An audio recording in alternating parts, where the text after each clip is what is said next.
I'd like to ask you, Brett Swarts, what is the biggest risk?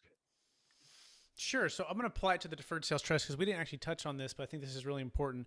So it has to do with asset protection, right? So the more you own and the more you own in your own name and or that's not in an LLC or that doesn't have proper insurance, the more you could be liable and have higher risk of somebody suing you and taking that asset, okay? So by essence, ownership, and Rockefeller said it well. He said, own nothing, control everything, right? And the idea was asset protection. So how do you lower risk? Well, with the deferred sales trust, guess what? You become the lender. You don't own the trust. So what you don't own, they can't take from you, right? By default.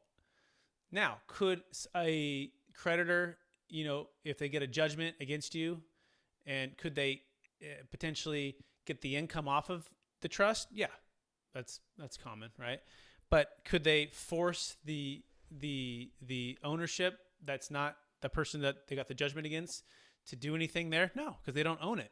So we do love that about the deferred sales trust too. It does take and mitigate some of the risk. So I think part of the answer is the risk of just lots of ownership in structures or that are not insured in a proper way, that could be subject to judgments.